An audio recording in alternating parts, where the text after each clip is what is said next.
The man, Dr. Alhaji Muhammadu Bawumia.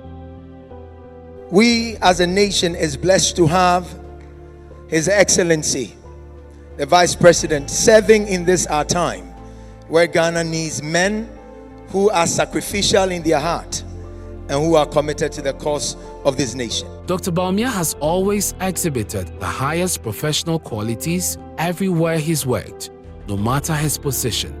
Former Minister of State Elizabeth Ohene says this is what drew her closer to Dr. Bawumia when they both worked on a project as Minister of State and as a Deputy Governor respectively. He kept to time. If the meeting, we decided that the only way we were going to have this thing, everybody on the thing was busy. So we decided that we will meet in my office at 7 a.m. twice a week. And he was always there at 7. I decided this is a man I can do business with because there's nothing I hate more than a meeting scheduled to start at whatever and you get there and half the people. He was always there on time. So that's how I met him. I never really saw him in action at the Bank of Ghana. But I used to serve on the board of Central University. And he came and did a little stint there. You know, and the quality of his lectures made me know that he was a man of deep intellect. An attribute of a man on a mission. He is destined for greatness, and everything is making sense now. It's just incredible, you know. So yeah, it's quite interesting how his life has gone, but every step seems to feed into another, you know, and it's like one move delivers him to the next level unwittingly. So he's not planning it, but it helps him closer to getting to the next level. So it's kind of makes sense if we all kind of think he is a man of destiny. So Dr. Bawumia transitioned from a research assistant to a special assistant to the governor. But one morning, he went to work as a special assistant and returned home as a deputy governor. This is, however, not what shocked President Kufuor. What happened in 2008 was the real surprise. The party met at the Aliza Hotel. So candidate Kufuor, who with whom are you running? And out of the blue, the name comes, Bawumia. So there was uproar within the hall because the party didn't know him, didn't know Bawumia. Oh, the many bright young people within the party ranks, they couldn't take it. So what? You bring this, you see, party member, then look at him, he said, you bring him from outside to become a running mate, meaning he is coming to supersede them. They wouldn't say it, but that was what happened. There is a storm, and a raging one at that. A voice is needed to command the wind and waves to be quiet and be still. And guess who did that? It was only one member then who stood up to appeal for the party to accept the nomination from the candidate. And that was late Bawumia, who was then finance minister. Bawumia's statement was that he, as finance minister, had been working with the Bank of Ghana, and that person had worked loyally, I said the word loyally, for the policies to support government. So if the candidate says is the guy to run with, he was appealing that the party accepts the nomination. After that, there was still some murmuring. Then the outgoing president, I was there sitting there. I had to tell the conference or meeting at Aliza. We heard from the finance minister of the loyalty and competence of this. And our candidates has come out suggesting that name. So I would appeal to all and sundry to agree with candidates. And that's how Bawumia became the running mate. I didn't know of him lobbying anybody to be made a running mate. The rank and file of the party has accepted Dr. Mahmoud Bawumia to partner then-candidate Akufo-Addo. His wife, Hajia Samira Bawumia, also needed to be convinced about the implications of that appointment. Surprised is not the I don't know what expression I can use. We were shocked. We didn't sleep for a couple of days. I just didn't know. We didn't know what to do. But as I told you many years ago, that I was sold as soon as he said, I need to do this for the people, you know. I came back to this country to serve. He left his job in America to come back to Ghana. In fact, people were like, why would you leave and come all the time? And he says, no, because that's been my plan, to always come back and serve. And this is in service to my people. So I can't turn my back to it, even though it wasn't something that he had planned for or worked towards. But it was a fantastic opportunity to do even more than he had been doing for the years in which he had been back in the country. So the banker is now a politician, but he needed to learn on the job to become a good one. Everything that he sets his mind to, I am glad, as I said, he's not afraid of hard work.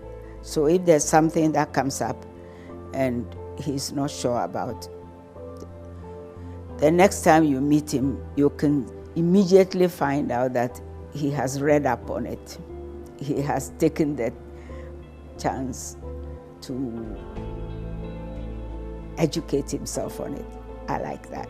He metamorphosed from an academic and a banker into an astute politician and a very effective one. I'm sure if he had his own choice, he would not have spent all the time campaigning. He would rather get the statistics and the details and, as usual, think out of the box and make proposals to solve problems. That's him.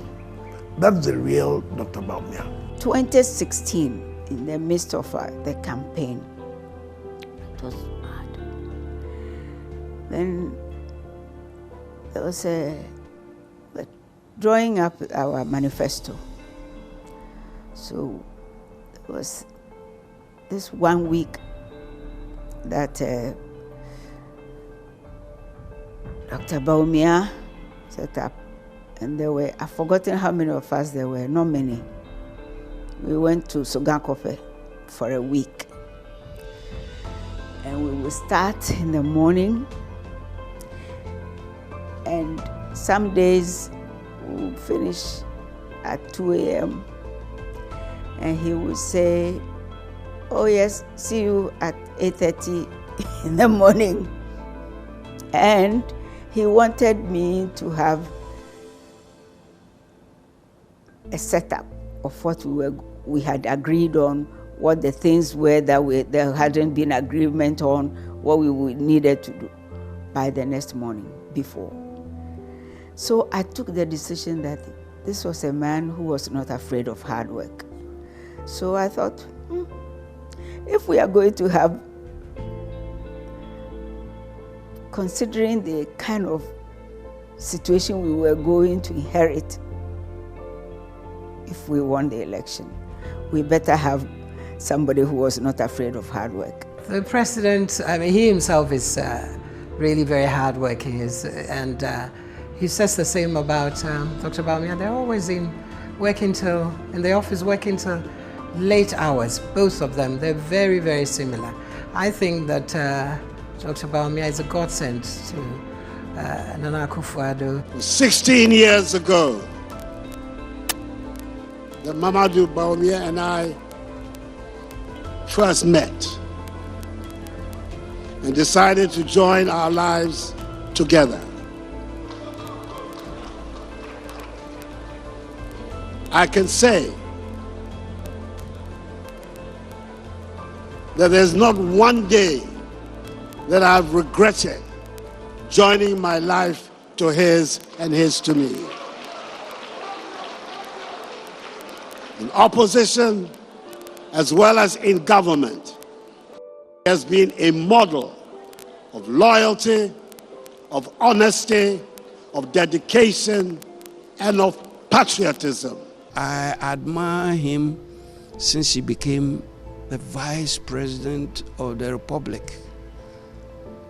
He has never said, "my government." He says, "the government of Nana Addo Dankwa Akufo-Addo." I clap for him. He never ascribed anything to himself. He gives glory to God and then ascribe everything to his boss. I am 73 years old, but I've never seen a vice president who has been so loyal to his boss than him. Sometimes I want him to slow down. I say, "Oh, you're tired." He says, "I didn't tell you I was tired." But it's obvious he's tired. But I've come to accept that it is the passion and it is who he is. He lives to give. He likes to do things well. And for him, he cannot do anything but that. So I've come to understand that that is who he is. He's born to serve. Here is a man who has decided that politics is service. It's getting into public office to serve the nation at the highest level. And so for somebody like Dr. Bawumia, it is not something to joke with. It is almost like a God-given responsibility. In fact, I joined many people who say that since the inception of the Fourth Republic, he has been the best vice president, very best hard-working vice president. He's very hardworking. He thinks about the future a lot, and he encourages a lot of young people. I find that a lot. I remember there was a meeting one time, that a very serious meeting, and I looked around and everybody in the room was a young person. And I wondered, this is Dr. Bawumia was having this meeting, taking ideas from young people, and he always wanted to hear what they had to say. I mean, I've sat in meetings with him where, the elderly folk, and you're thinking that, okay, maybe this is not a place I should make a comment, or I should keep quiet because I'm young, and he would actually call you out, "Yes, call, what do you think?" And ask for, your thoughts, and you find out what you said actually contributes to the final decision. He's so passionate about the development of the youth, but helping them develop with the new technologies that we have.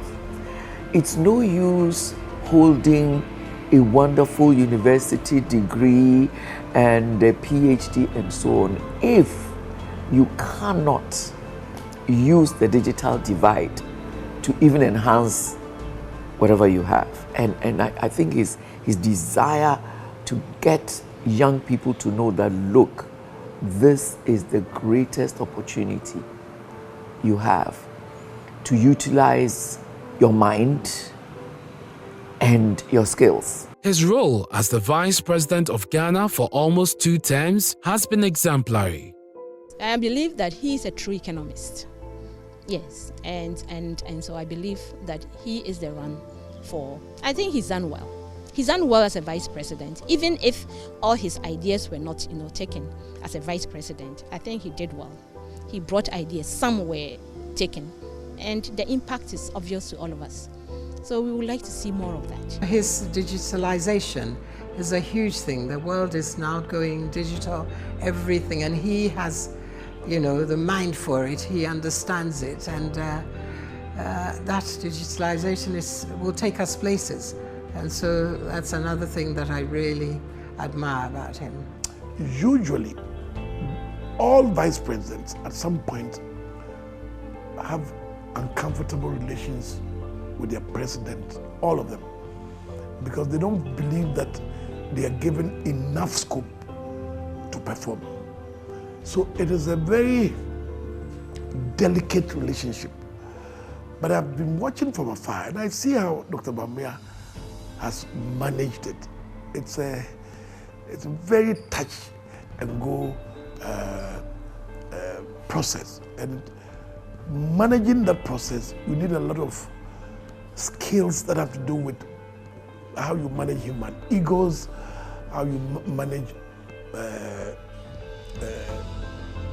people. Because, you know, if you're vice president and you are not allowed, or you have the perception that you're not being allowed to perform your role as the number 2 person, other actors in government would appear to be performing more important roles than the vice president. And any vice president, would be uncomfortable with it. But I've been watching this vice president from afar, and I noticed that he's managed it very, very, very well, and still been able to get on with the work, because he had a good idea about what the job was about. Since he's becoming the vice president, we've all seen him. The depth of his knowledge of the economy, of finance, his vision, talking digitalization. He doesn't boast, but he's also internationally exposed. It is a position that is constraining by its nature, because you're restrained, because you're not giving specific roles. And I think that's why many others have struggled, because it is not easy to have the title without the power, so to speak, right? And it takes a very patient person, a very clever person, and a very intuitive person, an intelligent person, to be able to know when not to overstep, you know. But to be fair to his boss as well, his boss has been very respectful of him, the president, Nana Addo Dankwa Akufo-Addo, very respectful of him. He's always respected his ideas, and they've had a fantastic relationship. He's had nothing but, he's treated him well. Oh, Doc, please don't change. Continue to be Dr. Bawumia that I've always known, and the people of Ghana will be grateful to you for that. Most vice presidents have some kind of love-hate relationships with their bosses. But his genuine humility and loyalty made President Akufo-Addo comfortable to give him assignments, to go about the assignments on his own. Which means that President Akufo-Addo trusted him as somebody who was loyal to him as his boss, and loyal to the party, as well as loyal to the people of Ghana. And that's why he assigned him to do things that are paying off. He hasn't disappointed. I wouldn't support him. I will not have supported him if I didn't sense there's something in there that should be brought out to serve the country. Alhaji Dr. Mahamudu Bawumia is a true man of destiny.